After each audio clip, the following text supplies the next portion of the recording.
एक समय की बात है, भगवान श्री राम छोटे थे तो माता कैकेयी ने एक दिन अपने प्यारे श्री राम के लिए मीठा मठा और भात बनाया। माताएं बनाती तो कैकेयी अपने प्यारे श्री राम को वो भात खवाने लगे। तो भगवान श्री राम ने कैकेयी से कहा, भैया आज मेरा मन ऐसा कर रहा है कि मैं तुझसे कुछ मांग लूं। बड़ी सुंदर बात है माताएं, बहना भाई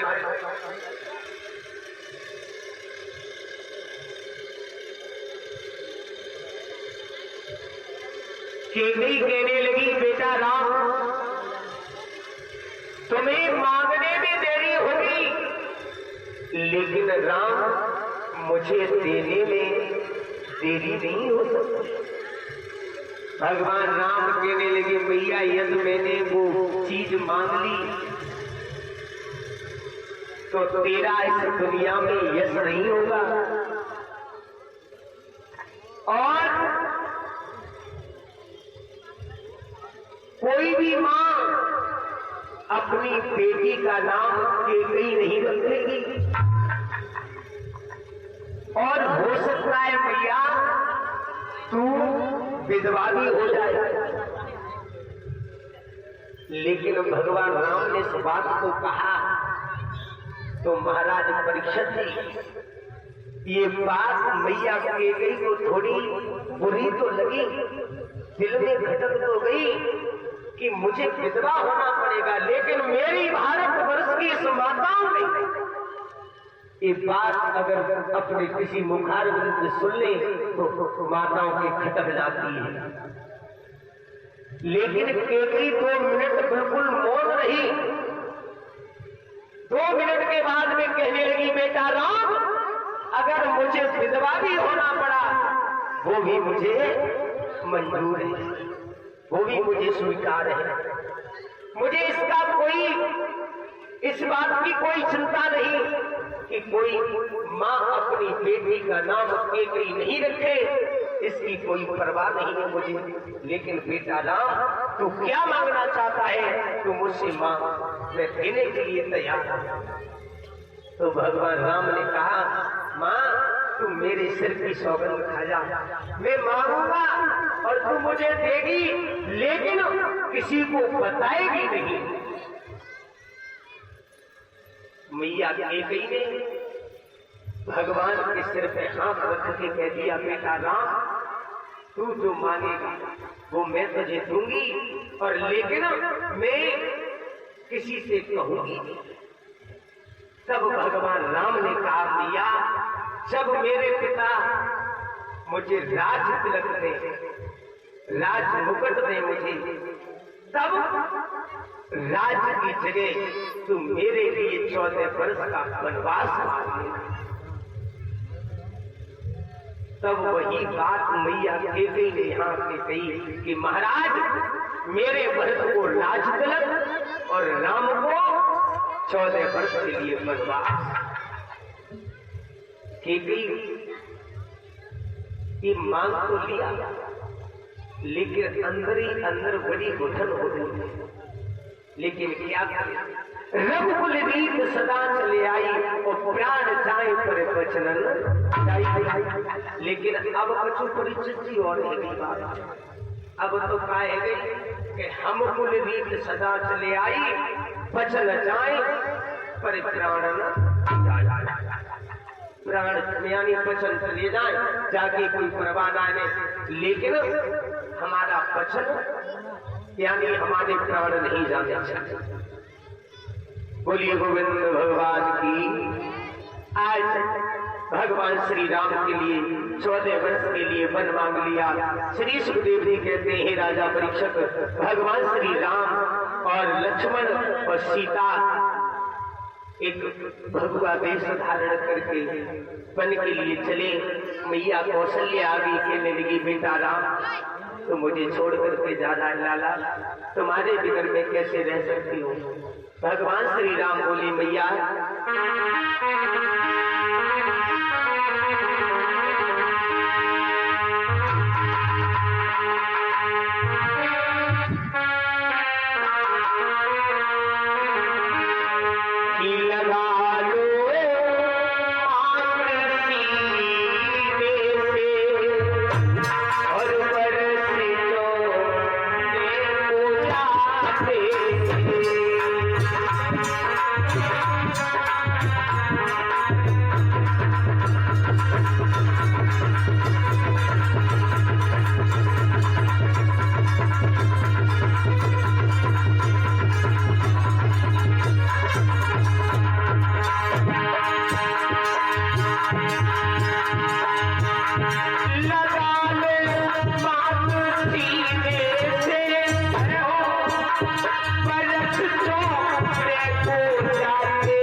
तो आप जरा भोजन करते जाओ। भगवान श्री राम बोले भैया ये भोजन क्यों बनाए ही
श्री सुखदेव जी समझाते हैं राजा, आज तीनों बन के लिए गई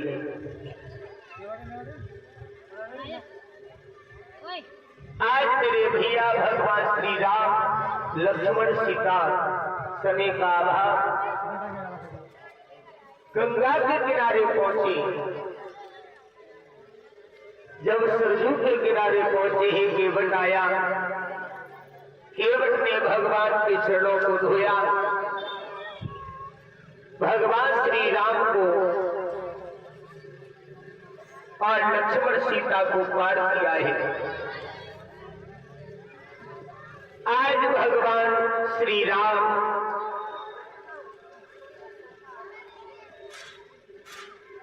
धीरे धीरे बढ़ते जा रहे हैं, राक्षसों का वध करते जा रहे हैं। जब भगवान श्री राम चित्रकूट पर पहुंचे, बड़े क्योंकि आज हमारे श्री राम राजा बनने के लिए जा रहे हैं। लेकिन कैकेयी आप रूठो, तो कैकेयी ने जवाब दिया, महाराज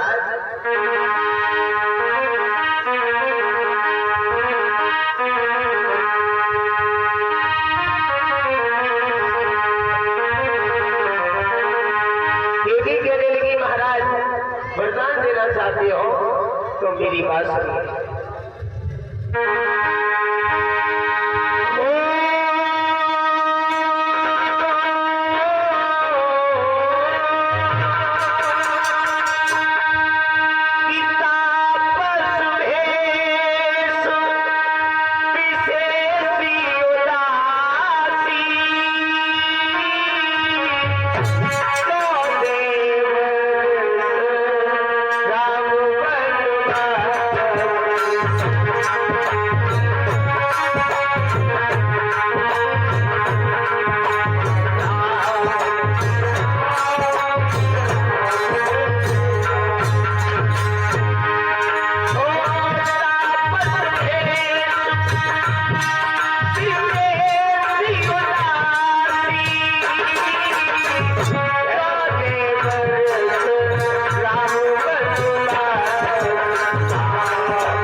वरदान मांगा, महाराज तापस भेष विशेष को दासी 14 बरस राम वनवासी।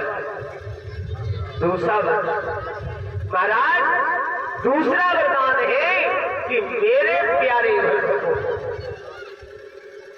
राज तिलक होना चाहिए।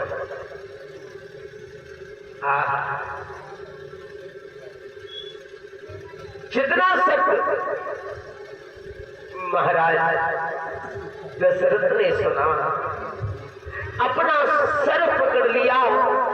सर पकड़ करके जमीन पर बैठे कि गई कि तूने क्या मांगा? तूने वरदान मांगा कि मेरे प्यारे भक्त को राज तिलक। मुझे कोई दिक्कत नहीं है, मैं अपने राम को राज नहीं दे सकता, कोई बात नहीं, मेरा पुत्र भी भरत है, मैं अपने भक्त को राज तिलक दे दूंगा। लेकिन तुमने मेरे प्यारे राम को 14 वर्ष के लिए बनवास, ऐसा नहीं हो सकता। लेकिन कैकेयी ने कहा, महाराज कोई बात नहीं, अगर वरदान नहीं देना चाहते तो मुझे मेरा वरदान वापस दो। लेकिन महाराज दशरथ ने कहा, नहीं कि रघुकुल रीति सदा चली आई,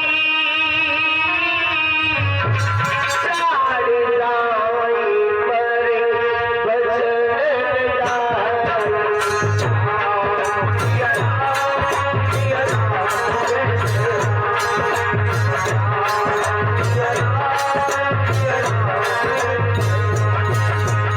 बड़ी सुंदर सौभाग्य था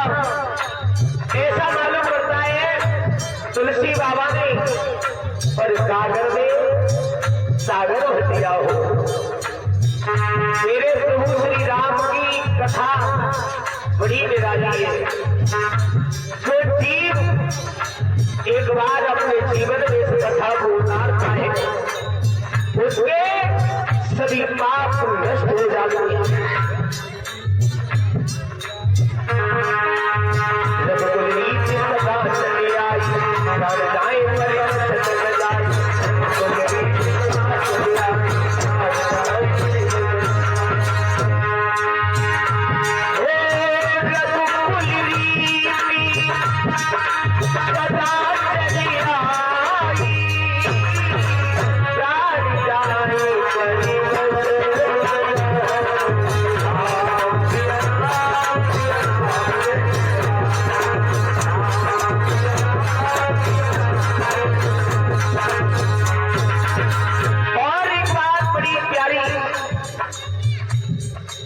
जीव पर कितना भी कष्ट आ जाए,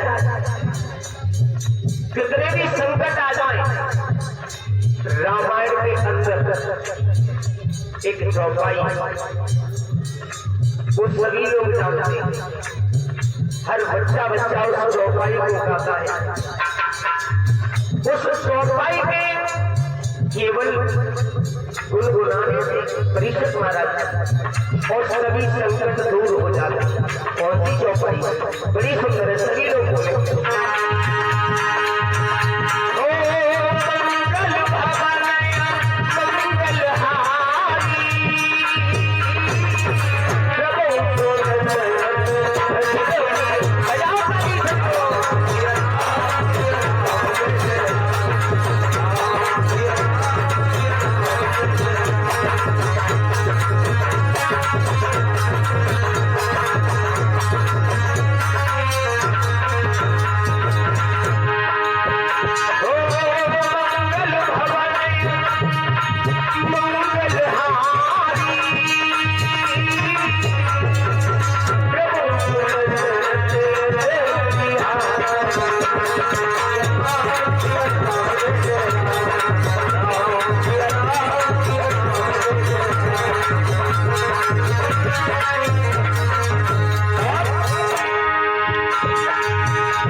महाराज दशरथ ने कहा कि रघुकुल रीत सदा चली आई, प्राण जाए पर प्रचलन जाए।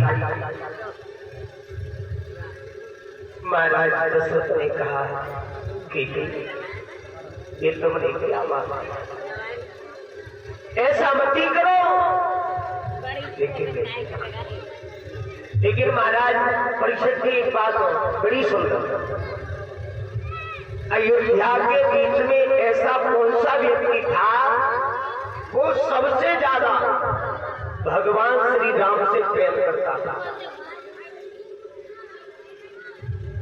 बताए महाराज, ऐसा कौन सा व्यक्ति था जो भगवान श्री राम से सबसे ज्यादा प्रेम करता था, सबसे ज्यादा चाहता था? वो थी कैकेयी। अयोध्या के बीच में सबसे ज्यादा प्रेम करने वाली माता कैकेयी थी।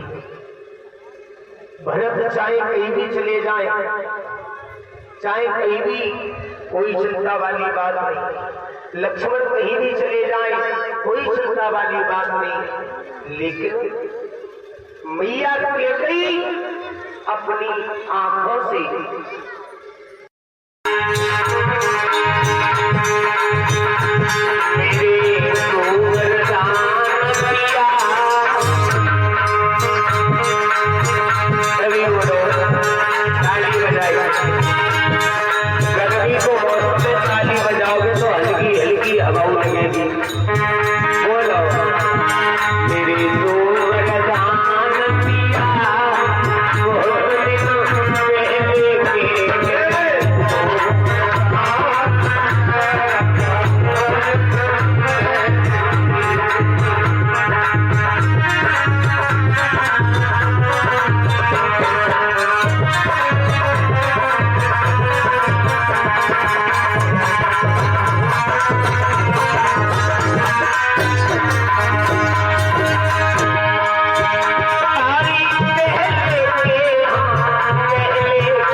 क्या? महाराज दशरथ कहने लगे, अरे राजा कैसी बात कर रही है, आज हम बड़े ही प्रसन्न हैं, आज हमें बहुत बड़ी खुशी है। आप क्या मांगना चाहती हो मांगो, आज तो नहीं 4 वरदान मांगो कि अगर भगवान राम ऐसे ही अयोध्या में रहे तो राक्षस मारे नहीं जा सकते।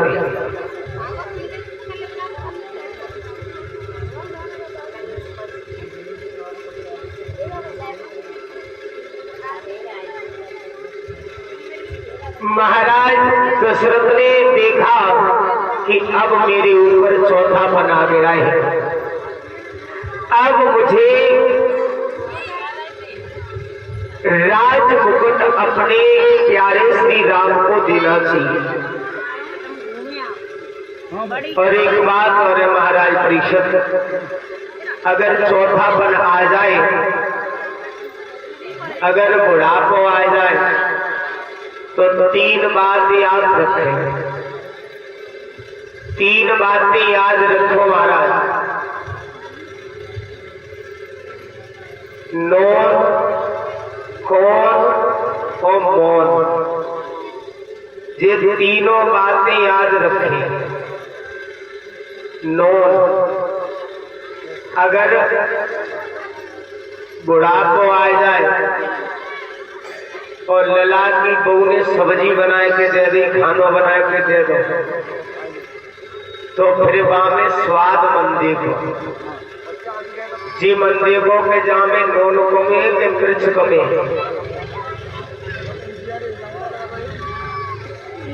अगर तुमने जो कही दी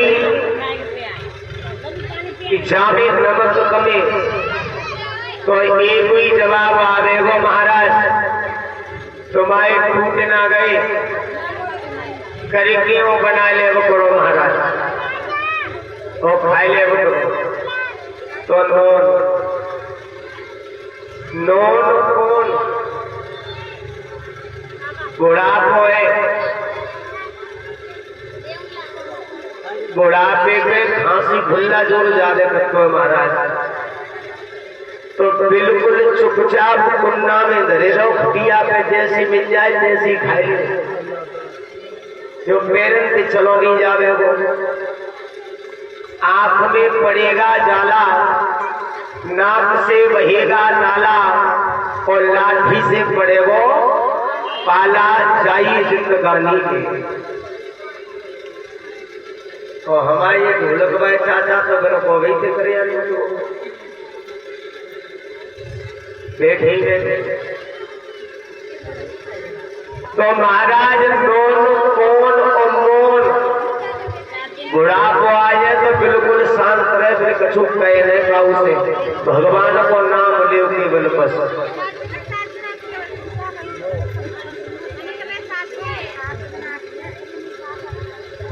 आज महाराज दशरथ ने कहा कि मैं अपने प्यारे श्री राम को राज मुकुट दे करके और जंगल में जाकर के भगवान का भजन करूंगा। पूरी अयोध्या में मालूम पड़ गया कि कल राम राजा बनाए जाएंगे। देवताओं को बड़ी चिंता हुई। देवताओं ने विचार किया यदि राम राजा बन गए तो रावण जैसे राक्षसों का वध कौन करेगा। सभी देवता होनी के पास में पहुंचे, कहने लगे यदि आपके पास में कोई युक्ति हो तो हमें बताओ। होनी ने कहा जाकर के सरस्वती मां से प्रार्थना करो। सभी देवता सरस्वती के पास में पहुंचे, कह दिया कि आप चिंता न करो।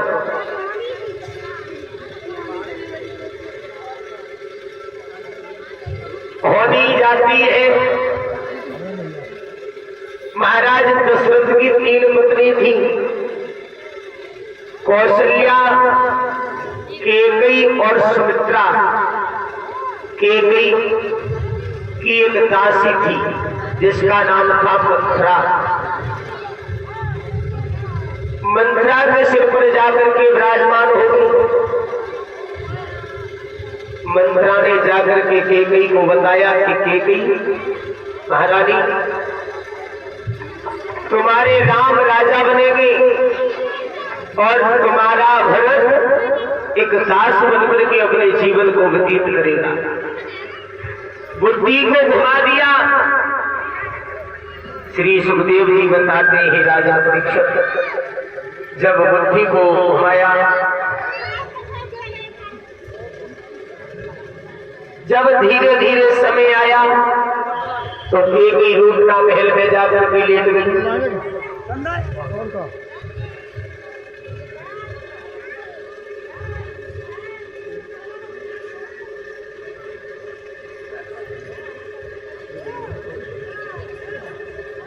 आज महाराज दशरथ को पता चला तो महाराज दशरथ केकई के पास में पहुंचे, कहने लगे आप क्यों रोती हैं?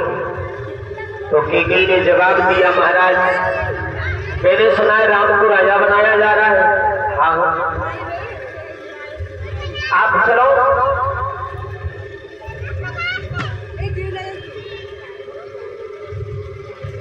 तो केकई ने जवाब दिया, महाराज आपको एक बात याद नहीं है, मेरे 2 वरदान हैं आपके पास। हाँ, तो केकई ने जवाब दिया, महाराज